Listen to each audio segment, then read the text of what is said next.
de junho de 1942. O Oceano Pacífico se estendia como um espelho, refletindo a arrogância dos impérios e o silêncio antes da catástrofe.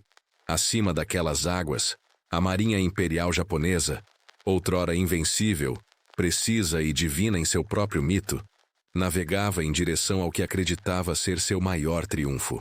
Durante 6 meses, o Japão reinou incontestável, seus pilotos aclamados como deuses, seus almirantes tratados como filósofos do destino.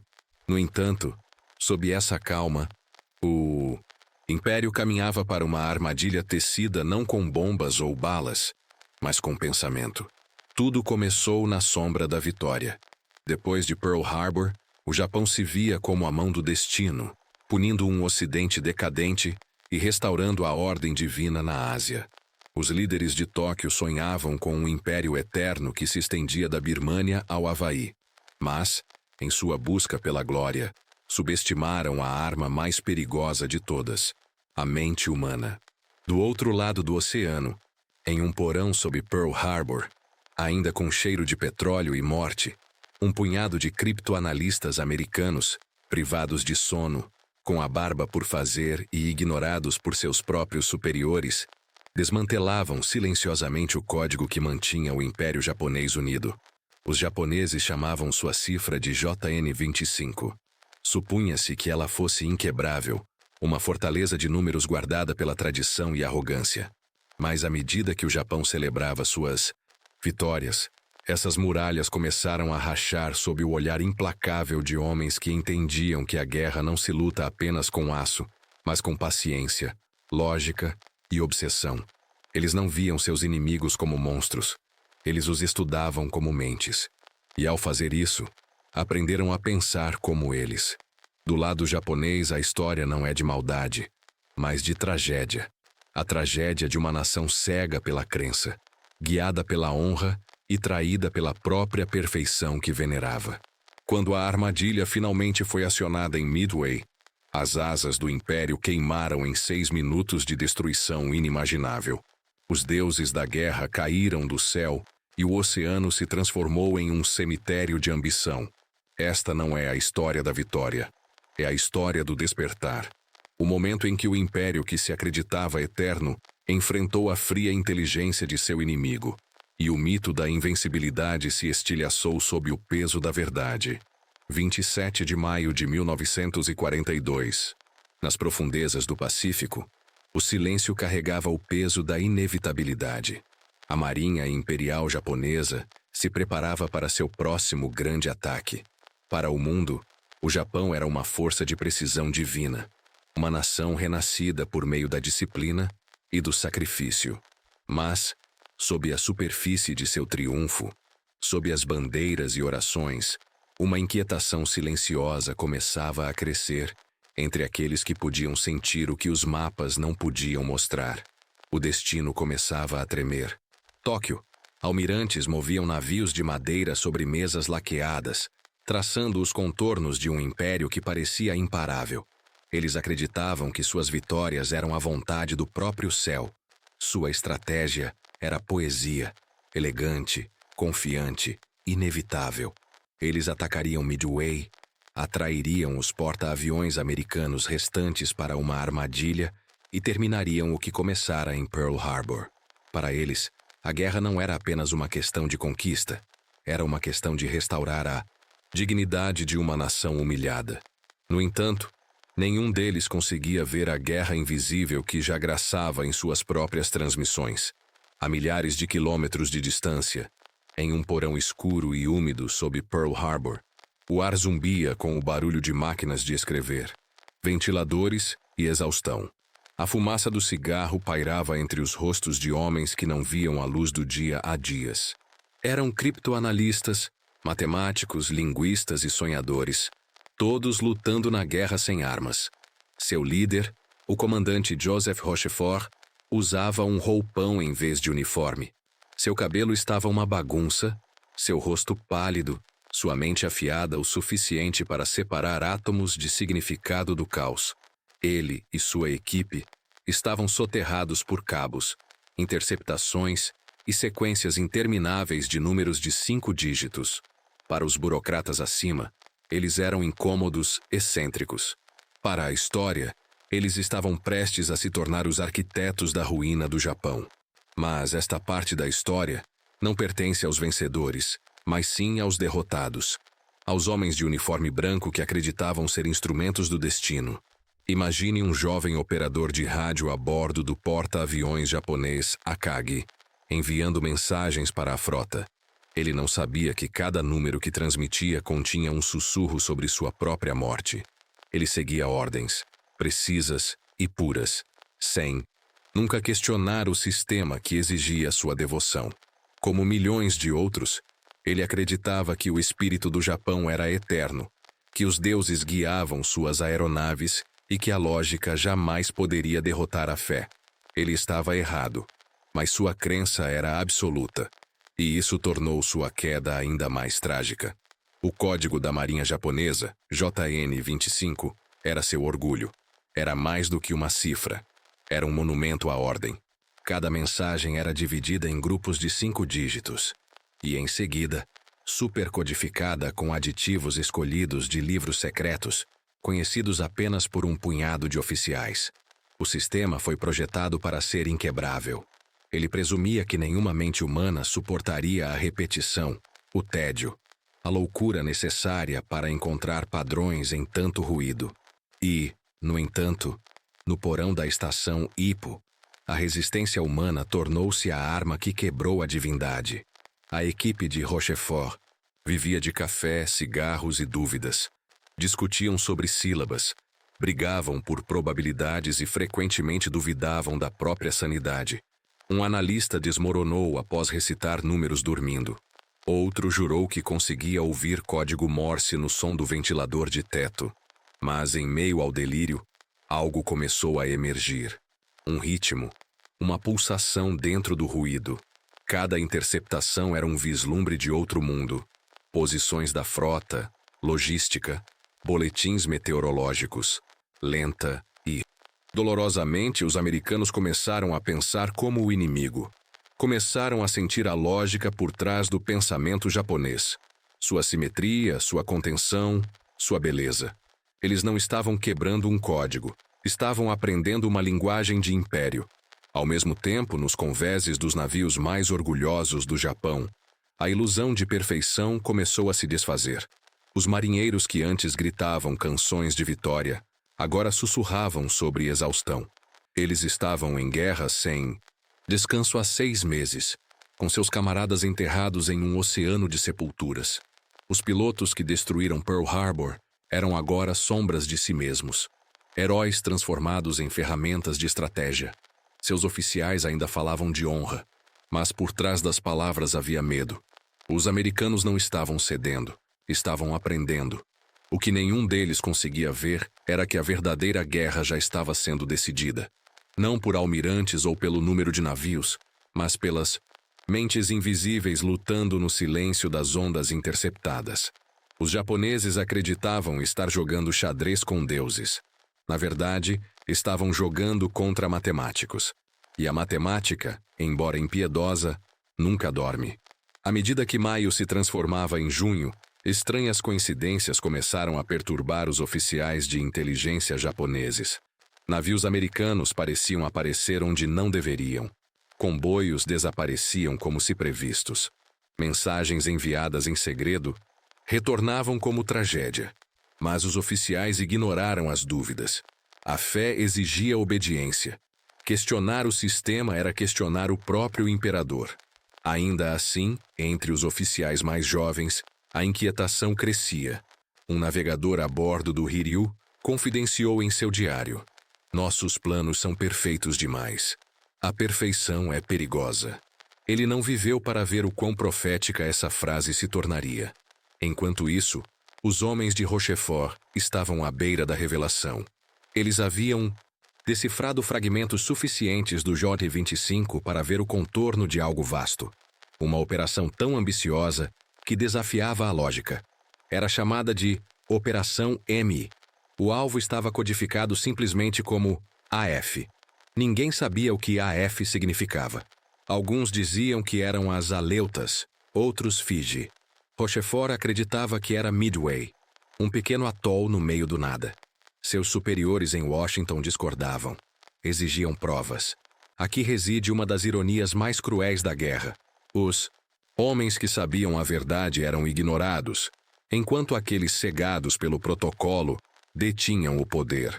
Rochefort recebeu ordens de parar de especular. No entanto, especulação era tudo o que ele tinha. Seus instintos, aguçados por meses de noite sem dormir, lhe diziam que os japoneses estavam vindo para Midway. Mas instinto não é evidência. Do outro lado do oceano, em Tóquio, Yamamoto finalizou o plano com uma elegância arrepiante. 4 porta-aviões, Akagi, Kaga, Soryu e Hiryu, atacariam Midway pelo noroeste. Os americanos, humilhados e desesperados, atacariam os porta-aviões restantes para defendê-la. Assim que o fizessem, a força de reserva oculta do Japão os aniquilaria. O plano era perfeito no papel, belo até. O tipo de simetria com que os poetas sonham. Mas a perfeição é a ilusão mais perigosa na guerra. Ela cega os homens para as possibilidades. Ela os seduz à arrogância. Yamamoto, apesar de todo o seu brilhantismo, não conseguia perceber que estava caindo em uma armadilha que suas próprias mensagens haviam construído. Enquanto as frotas se preparavam para zarpar, homens de ambos os lados escreveram cartas para famílias que nunca mais veriam. Alguns falavam de dever, outros de medo. Os pilotos japoneses carregavam pequenos amuletos de mães e amantes. Eles não sabiam que o oceano que os esperava já havia sido mapeado por homens que nunca tocaram o mar. Em 27 de maio, enquanto a armada japonesa se movia para o leste, a equipe de Rochefort interceptou a pista final. Ela estava enterrada em um boletim meteorológico criptografado. Uma pequena transmissão, inofensiva na superfície, confirmou que AF estava com pouca água doce. Rochefort sorriu pela primeira vez em semanas. Ele sabia o que significava. AF estava a meio caminho. A armadilha agora podia ser armada. Naquele momento, a guerra tornou-se algo mais do que estratégia. Tornou-se um confronto entre fé e intelecto, entre tradição e adaptação, entre um império que acreditava no destino e uma nação que acreditava na análise. Ambos os lados estavam convencidos de que estavam certos. Ambos os lados sofreriam por isso. E assim, enquanto a frota japonesa navegava em direção ao seu destino, o Pacífico permanecia calmo e enganoso. Os deuses observavam em silêncio. Os porta-aviões americanos se escondiam além do horizonte. E em um porão sob Pearl Harbor, os homens que viam o futuro aguardavam a chegada do inimigo. Porque na guerra, conhecimento não é apenas poder, é profecia. A questão que assombrava ambos os lados era a mesma. Quando o destino encontra o cálculo, qual deles sobrevive? 7 de dezembro de 1941. Uma manhã de domingo que começou como qualquer outra no Pacífico. O céu estava calmo, o ar cheirava a sal e luz do sol, e o mundo ainda dormia na ilusão de paz. Então, em questão de minutos, tudo mudou.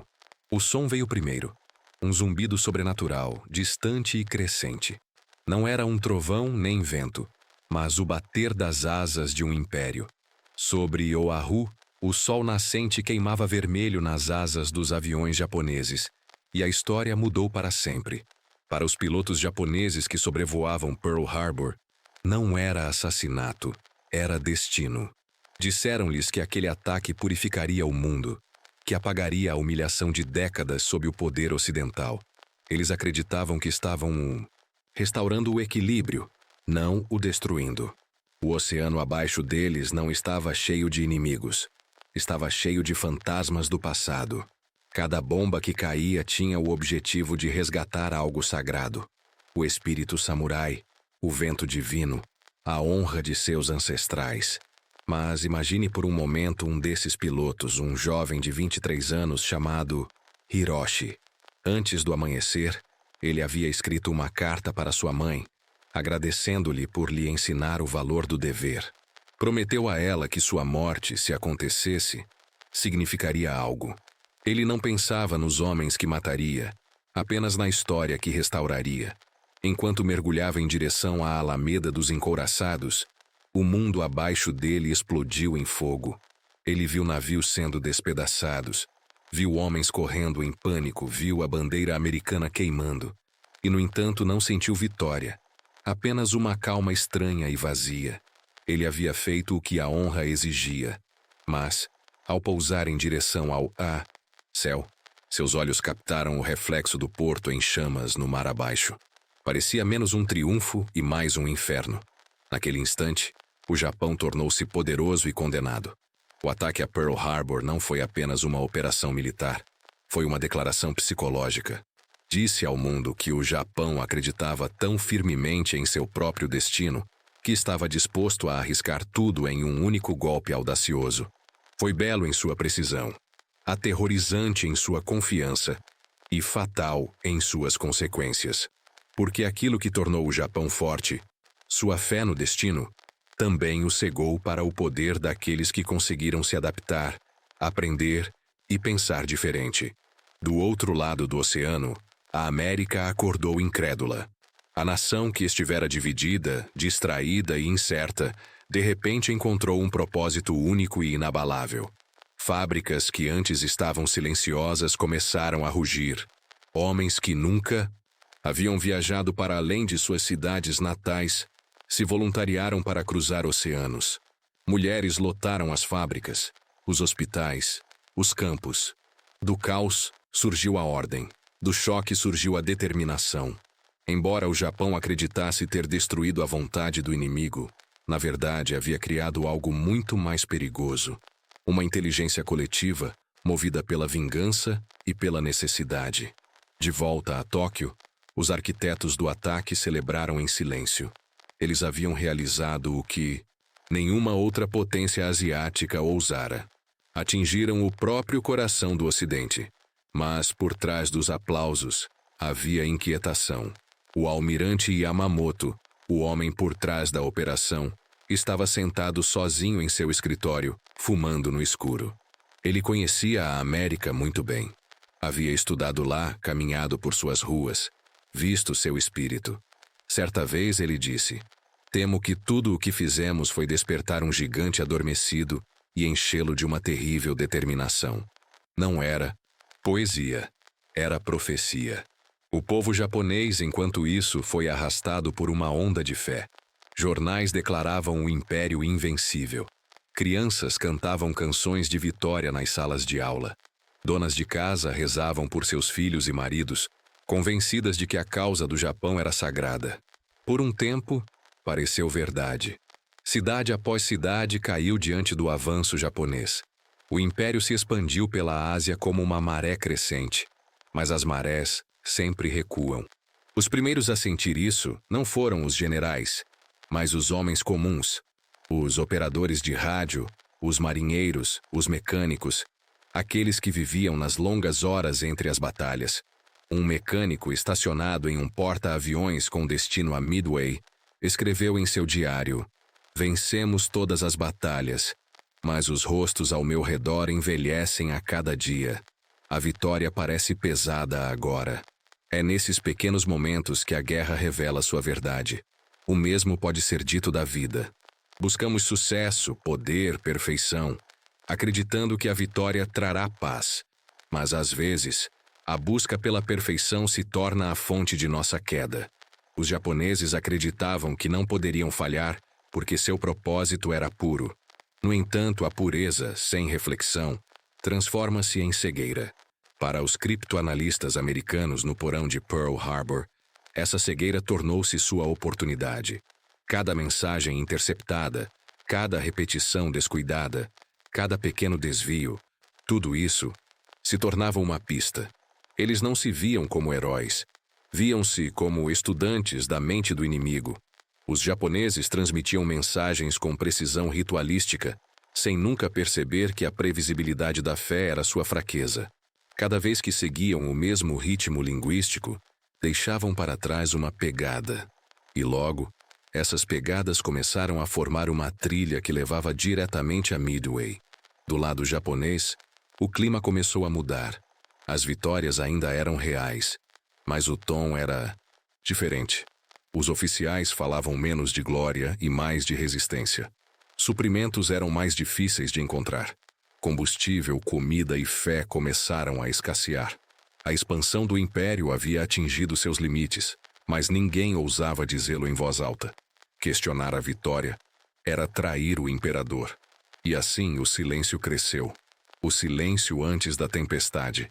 A história muitas vezes parece distante, como uma história que aconteceu com outra pessoa. Mas a psicologia deste momento não é estranha.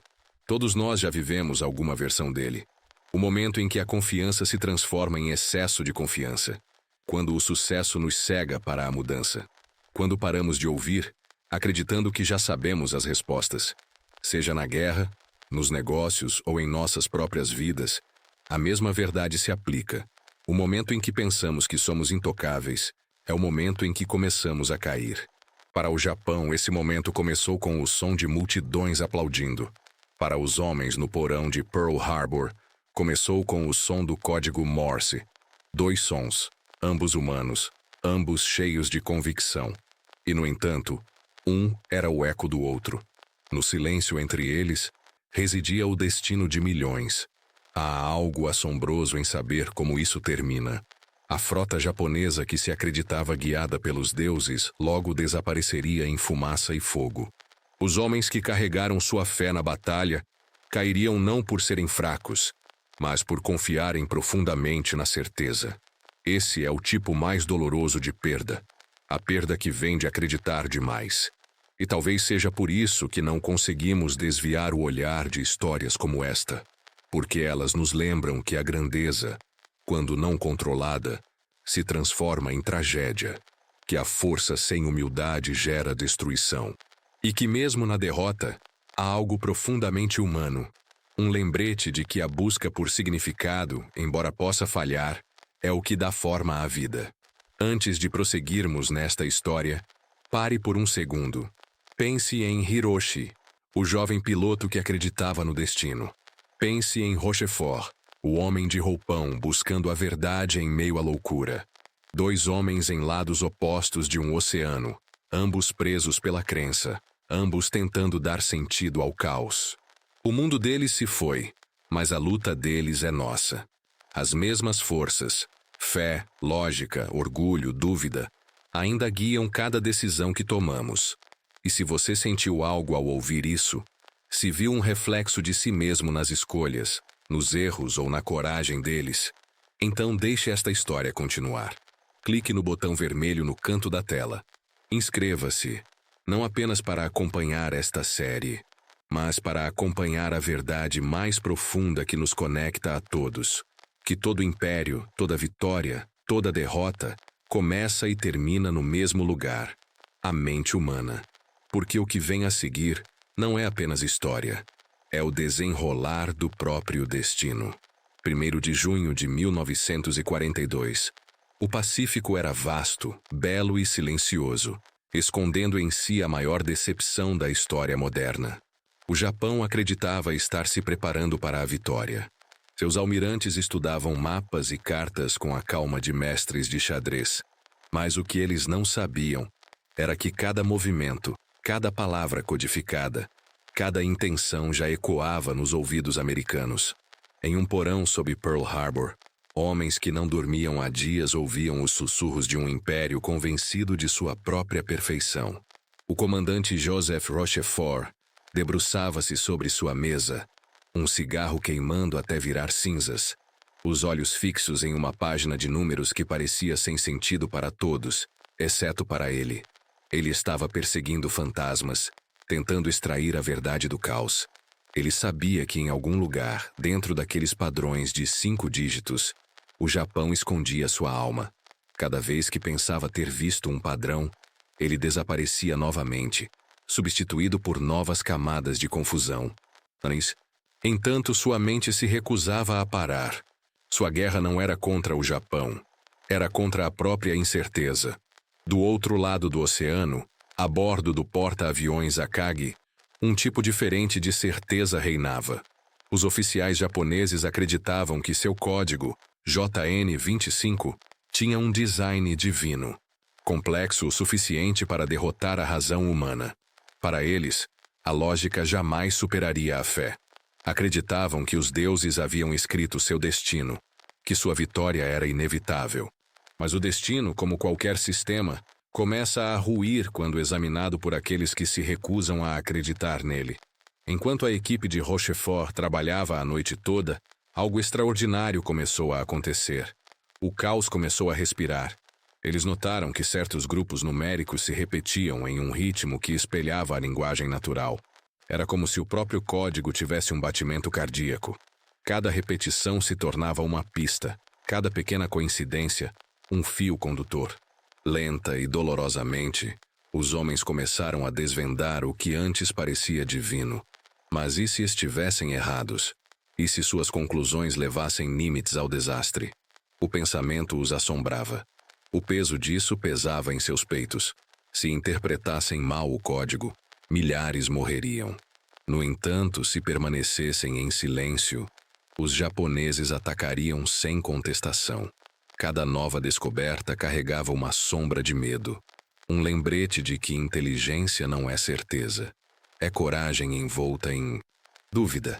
O segundo em comando de Rochefort, o tenente-comandante Thomas Dyer, disse certa vez: "Não estamos resolvendo quebra-cabeças. Estamos ouvindo uma linguagem que não quer ser ouvida." E ele estava certo. O código japonês não era apenas matemática. Era filosofia, cultura e psicologia, codificadas em números. Cada padrão refletia a mente disciplinada de seu criador, um espelho do próprio império. Quebrá-lo significava mais do que vitória. Significava entender como uma civilização inteira pensava.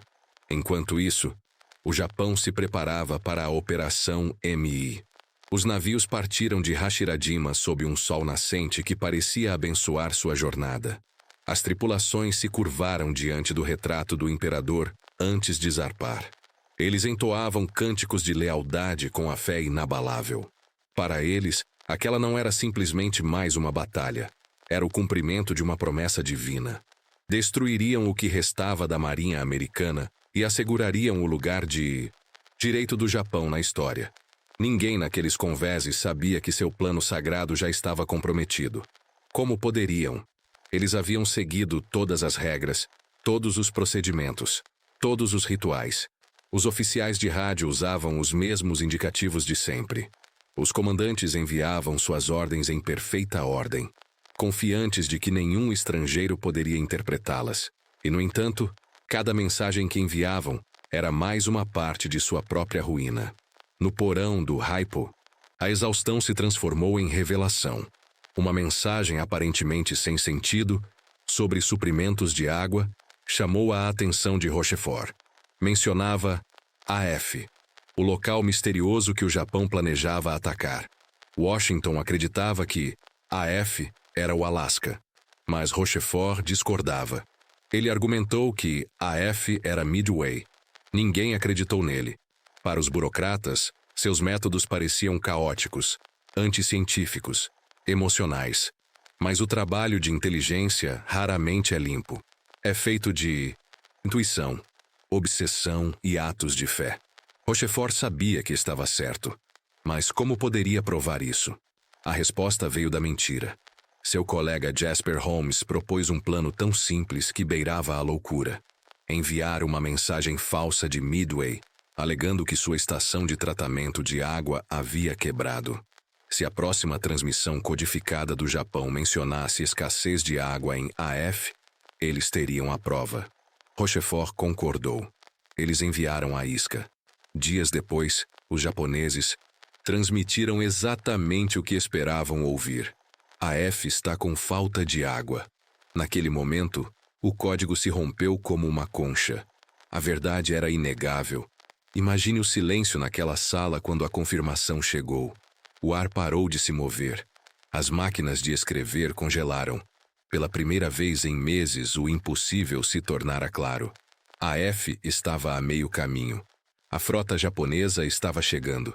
Nimitz agora tinha o que Yamamoto pensava possuir apenas ele: o conhecimento do futuro.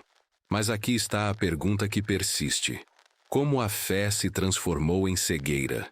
Como a certeza nos torna surdos para o que está bem à nossa frente? Os oficiais japoneses que enviaram essas mensagens não eram tolos. Eram homens brilhantes e educados. No entanto, confiavam demais em seu sistema, acreditando que a precisão poderia substituir a reflexão. Esqueceram que a perfeição é o estado mais frágil de todos. O próprio Yamamoto era um homem dividido entre a lógica e a lealdade. Sabia que atacar Midway representava um risco imenso, mas estava preso à sua própria criação. A máquina militar que exigia perfeição, a corte do imperador que esperava milagres. Hesitar seria desonra, duvidar era traição. E assim avançou, carregando não apenas sua frota, mas o peso da crença de uma nação inteira. De volta a Pearl Harbor, Nimitz leu os relatórios decifrados e tomou sua decisão. Confiaria nos homens no porão. Agiria com base no trabalho frágil e humano de mentes exaustas, em vez da lógica polida dos burocratas de Washington. Posicionou seus 3 porta-aviões, o Enterprise, o Hornet e o danificado Yorktown, ao norte de Midway, no Mar Vazio. Lá esperaria. Era uma aposta tão grande que até mesmo seus conselheiros mais próximos questionaram sua sanidade. Mas a história favorece aqueles que ousam confiar na compreensão em vez do protocolo. Em ambos os lados do oceano, homens se preparavam para uma batalha que ainda não entendiam. Os japoneses acreditavam no destino. Os americanos acreditavam na razão. Mas e se nenhuma delas fosse suficiente? E se a verdade fosse algo intermediário? Uma dança frágil entre a intuição e o caos, onde a sobrevivência dependia de ver não o que era esperado, mas o que estava oculto. À medida que as frotas se aproximavam, o Pacífico permanecia indiferente. As mesmas águas que carregavam os sonhos do Japão, agora carregavam os instrumentos de sua destruição. Os homens a bordo daqueles navios olhavam para horizontes azuis infinitos, sem saber que o oceano abaixo deles estava ouvindo, registrando cada batimento cardíaco, cada esperança, cada sinal. Em algum lugar naquele silêncio, em meio à tensão do cálculo e da fé, o futuro estava sendo escrito, não por almirantes ou imperadores, mas pela persistência silenciosa de mentes, humanas que se recusavam a se render ao destino. E enquanto as mensagens finais crepitavam no ar, ambos os lados aguardavam a confirmação do que já temiam, que a batalha que viria não seria de força, mas de compreensão. A guerra havia mudado. As armas haviam mudado. O próximo golpe seria desferido não pelo aço, mas pelo poder invisível do pensamento. Porque às vezes, a arma mais perigosa na guerra não é aquela que você segura, mas a verdade que você se recusa a ver. 3 de junho de 1942. O céu do Pacífico estava vazio, azul e cheio de mentiras. Sob sua imobilidade, 2 mundos se preparavam para colidir. A Marinha Imperial Japonesa, orgulhosa e confiante, navegava sob o sol nascente, acreditando que seu inimigo estava derrotado. Do outro lado do oceano, 3 porta-aviões americanos aguardavam em silêncio, escondidos pela distância, escuridão e inteligência. Os homens a bordo não sabiam se caminhavam para a vitória ou para a morte. Próprio ar parecia prender a respiração. A frota japonesa era uma obra-prima de disciplina. 4 porta-aviões, Akagi, Kaga, Soryu e Hiryu, navegavam em formação perfeita, cercados por cruzadores, contratorpedeiros e encouraçados. Eles dominaram o Pacífico por meio ano, afundando ou paralisando todas as frotas que se interpunham diante deles. Mais de 350 aeronaves estavam prontas para a batalha. Seus pilotos eram a elite do Império, homens que transformaram a guerra aérea em uma forma de arte. Cada um acreditava que carregava a vontade do imperador em suas mãos. Cada um acreditava que os americanos cairiam tão facilmente quanto antes. O que nenhum deles sabia era que sua operação secreta já havia sido lida por homens em um porão a milhares de quilômetros de distância. Os americanos esperavam exatamente onde o Japão acreditava que eles eram mais fracos. Cada sinal, cada palavra, cada coordenada os havia traído. Nos próximos dias, os deuses da guerra cairiam do céu. Na madrugada de 4 de junho, aviões japoneses atingiram o atol de Midway. O céu escureceu com fumaça e chamas. Prédios se despedaçaram. Tanques de petróleo queimaram e os defensores correram entre as explosões. Da perspectiva japonesa, parecia mais um ataque perfeito. Os operadores de rádio relataram sucesso, os pilotos gritaram vitória e o almirante Nagumo acreditou que os americanos estavam de joelhos. Mas a ilusão de controle durou apenas alguns minutos. Muito além do horizonte, 3 porta-aviões americanos, Enterprise, Hornet e o danificado Yorktown, já lançavam seus aviões. A história frequentemente lembra batalhas como histórias de força e números, mas a Batalha de Midway foi uma história de oportunidade e fé. Em poucos minutos, o equilíbrio de poder no Pacífico mudaria para sempre. Às 9h20, o reconhecimento japonês avistou os porta-aviões americanos. Nagumo hesitou. Suas aeronaves ainda estavam sendo reabastecidas e rearmadas para um segundo ataque. Seus conveses estavam cobertos de torpedos e bombas. Ele tinha 2 opções: atacar imediatamente com aviões semi-preparados ou esperar e se rearmar para um golpe decisivo. Ele escolheu esperar. Essa hesitação, não mais do que 5 minutos, mudou o mundo. Enquanto Nagumo debatia, bombardeiros de mergulho americanos se aproximavam. O ataque foi caótico. Esquadrões de torpedos chegaram primeiro, descoordenados e sem apoio. Dos 41 torpedeiros americanos, 35 foram abatidos. Foi um massacre. O mar estava coberto de destroços e óleo. Os artilheiros japoneses comemoraram quando o último bombardeiro torpedeiro caiu em chamas na água. Eles acreditavam que a ameaça havia acabado, mas nunca viram o que viria a seguir.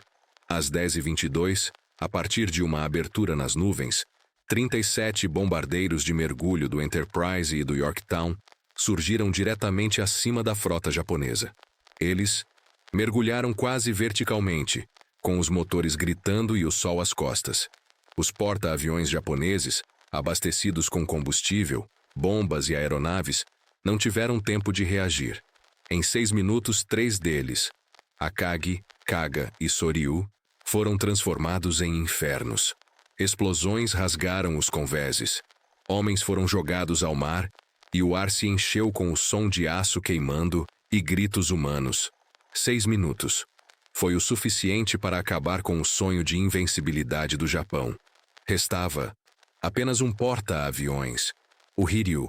Seu comandante, Tamon Yamaguchi, recusou-se a se render. Ele lançou um contra-ataque que atingiu o Yorktown, incendiando-o. Mas o dano já estava feito.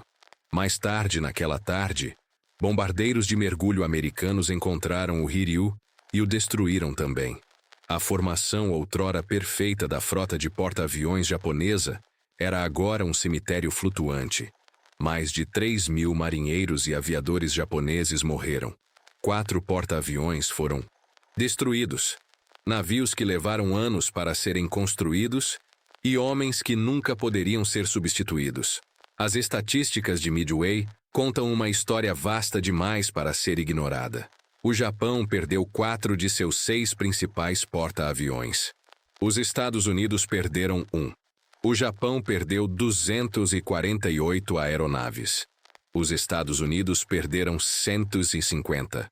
Mas os números não mostram o verdadeiro custo. O Japão perdeu sua iniciativa estratégica. Seus melhores pilotos, os homens treinados por anos, foram destruídos. Eles podiam construir novos navios, mas não podiam reconstruir a experiência. Pela primeira vez desde o início da guerra, os líderes japoneses enfrentaram uma verdade que não podiam negar. O império era mortal. No entanto, mesmo na derrota, havia dignidade. O almirante Yamaguchi escolheu afundar com seu navio.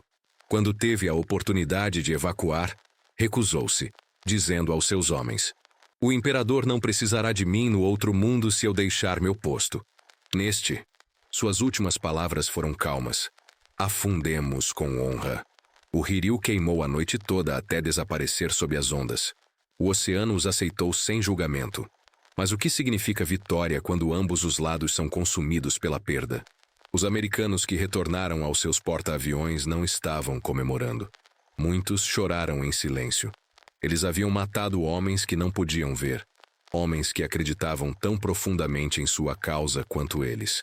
Eles entenderam que, em 6 minutos de triunfo, milhares de vidas haviam terminado. A guerra não teve heróis, apenas sobreviventes. Por todo o Japão, a notícia da derrota foi mantida em segredo por semanas. Os jornais falavam apenas de sacrifícios gloriosos, não de perdas. Mas entre os oficiais a verdade se espalhou como uma sombra. Yamamoto, o arquiteto da guerra, recebeu o relato em silêncio. Ele olhou para o mar e sussurrou. A guerra foi decidida. Sabia que o império jamais se recuperaria. Mesmo assim, o dever exigia que ele continuasse. A máquina da guerra não para diante da dúvida humana. Globalmente, Midway mudou o ritmo da história. Em 1942, o Japão controlava mais de 7 milhões de quilômetros quadrados na Ásia e no Pacífico. Seus exércitos haviam conquistado Hong Kong, as Filipinas, a Birmânia e as Índias Orientais holandesas. Mas depois de Midway, a expansão parou.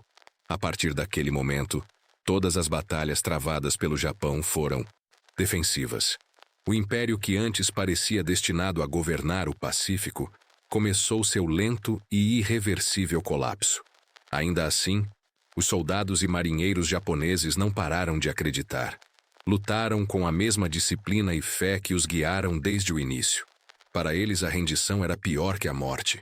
Mesmo com os suprimentos diminuindo e a esperança se esvaindo, continuaram a lutar como se os deuses ainda pudessem intervir. É um dos maiores paradoxos da história. A mesma fé que dá força aos humanos também pode cegá-los para a verdade. No início de 1943, a liderança japonesa se deparou com uma pergunta impossível. Como liderar uma nação que não admite a derrota? As fábricas ainda produziam aeronaves e navios, mas o combustível era escasso e os americanos agora controlavam os céus. As escolas militares japonesas continuaram a ensinar o código do Bushido, incentivando os jovens a abraçar a morte em vez da captura. Todo garoto sonhava em se tornar piloto, não para vencer, mas para morrer lindamente. O império que antes buscava a eternidade havia se tornado uma nação que se preparava para o sacrifício coletivo. Enquanto isso, os americanos se fortaleciam. A produção industrial triplicou. Os Estados Unidos produziam mais aeronaves por mês do que o Japão conseguia construir em um ano. Mulheres trabalhavam em fábricas, crianças coletavam metal para o esforço de guerra, e toda a nação parecia se mover em ritmo acelerado rumo à vitória. A tecnologia, não o destino, havia se tornado o novo Deus. Mas talvez a verdade mais inesperada sobre Midway seja o quanto disso se deveu à sorte. Uma única mudança no vento, um lançamento atrasado, um avião de reconhecimento perdido. Qualquer uma dessas coisas poderia ter mudado o resultado. A história muitas vezes é decidida não pela perfeição, mas pelo acaso. No entanto, os japoneses se recusaram a acreditar no acaso. Eles acreditavam em ordem, hierarquia, destino. E o destino não perdoa a imperfeição. Depois de Midway, a estratégia japonesa tornou-se desesperada. Eles fortificaram ilhas, construindo pistas de pouso e bunkers em recifes de coral que se tornaram nomes gravados na história. Guadalcanal, Saipan e Ojima. Cada batalha custou milhares de vidas. O império que havia se erguido com precisão agora se afogava em sangue. Mesmo assim, eles lutaram. Mesmo assim, eles acreditaram. Quando os sobreviventes de Midway retornaram ao Japão, muitos foram recebidos não com honra, mas com silêncio. Seu fracasso foi doloroso demais para ser reconhecido. Alguns oficiais foram transferidos. Outros, como Yamamoto, continuaram na liderança até a morte. Em abril de 1943, seu avião foi abatido por caças americanos que decodificaram seus planos de viagem. O mesmo tipo de informação que condenou sua frota em Midway. Sua morte foi poética, inevitável e trágica. O homem que acreditava no destino havia se tornado sua vítima final. Para o resto do mundo, Midway tornou-se um símbolo. Para os aliados era a esperança. Um lembrete de que a maré poderia virar. Para o Japão, era o início de uma longa descida rumo à escuridão. E para aqueles que estudam história, permanece a lição de que a vitória raramente se resume à força. Trata-se de adaptação, compreensão e coragem para ver o que os outros se recusam a ver.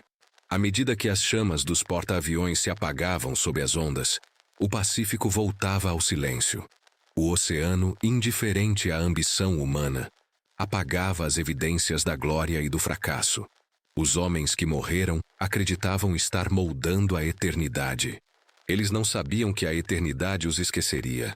No fim, Midway não foi apenas uma batalha.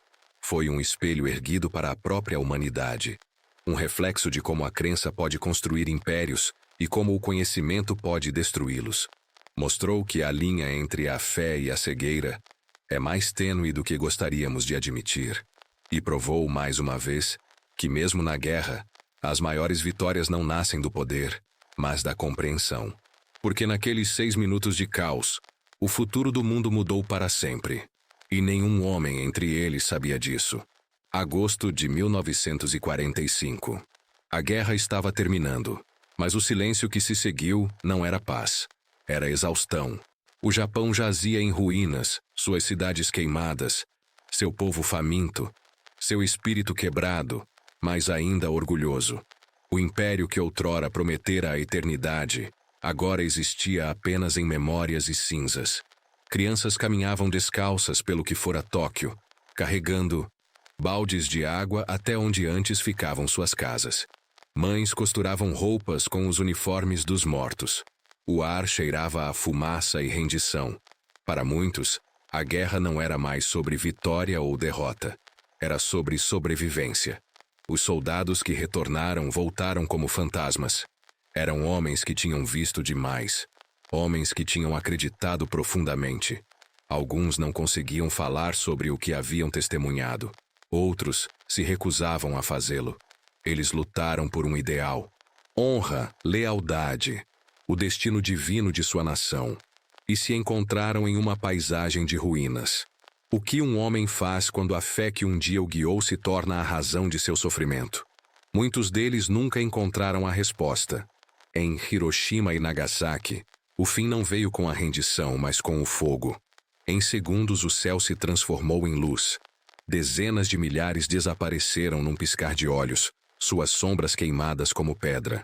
Os sobreviventes, os hibakusha, carregavam cicatrizes não apenas na pele, mas também na alma. Eram lembretes de que até a vitória pode ser monstruosa. As bombas acabaram com a guerra, mas também deram início a um novo tipo de medo. Um medo que ainda define a humanidade hoje. Pela primeira vez, aprendemos que podemos nos destruir completamente. No entanto, mesmo naquela devastação, a vida recomeçou. Os agricultores retornaram aos seus campos. As crianças voltaram à escola. Os sobreviventes de Hiroshima plantaram árvores onde a explosão havia destruído tudo. As flores de cerejeira que floresceram na primavera seguinte tornaram-se símbolos de desafio silencioso, prova de que a beleza poderia existir mesmo depois do fim do mundo. O Japão se reconstruiu não por meio da conquista, mas da reflexão. Aprendeu que a força não era a capacidade de dominar, mas a capacidade de perseverar. Há algo profundamente humano na história do Japão após a guerra. A mesma nação que outrora venerava sua própria invencibilidade, tornou-se uma mensageira da paz. O mesmo povo que acreditava no destino passou a compreender a humildade. A história frequentemente lembra os vencedores, mas a sabedoria pertence àqueles que perdem e se reerguem. Porque a perda, embora dolorosa, desfaz a ilusão. Ela revela o que realmente importa. Pense por um momento nos homens que lutaram em ambos os lados. O piloto americano que lançou suas bombas acreditando que estava acabando com o sofrimento. O piloto japonês que morreu acreditando que estava defendendo sua pátria. Ambos eram jovens. Ambos tinham medo. Ambos estavam errados. E, no entanto, ambos estavam certos à sua maneira. A guerra não é uma história de heróis e vilões. É uma história de humanos tentando dar sentido ao caos. E talvez essa seja a maior lição de todas. Que conhecimento sem empatia leva à destruição. E empatia sem conhecimento leva à cegueira. A guerra nos mostrou que o progresso sem moralidade se torna uma arma. E a fé sem razão se torna loucura. É fácil julgar o passado a partir da segurança do presente. Mas a verdade é que todos somos capazes de repeti-lo. As sementes da guerra não estão apenas nas nações. Elas estão em nós, em nosso orgulho, em nossos medos, em nosso desejo de estar certos. Quando a guerra finalmente terminou, a rendição do Japão não foi apenas política. Foi espiritual. Em 15 de agosto, o imperador Hirohito falou à nação pela primeira vez na história. Sua voz, trêmula e distante, disse ao seu povo que havia chegado a hora de suportar o insuportável. Para muitos, foi a primeira vez que o ouviram como um homem, não como um deus. Aquele único momento, um imperador admitindo a fraqueza humana, foi o verdadeiro fim do império. E foi o começo de algo melhor: a honestidade. Nos anos que se seguiram, o Japão se reconstruiu mais rápido do que qualquer um imaginava ser possível. Suas cidades renasceram das cinzas. Sua cultura, antes silenciada pela censura e pelo controle, começou a cantar novamente. Mas as cicatrizes permaneceram.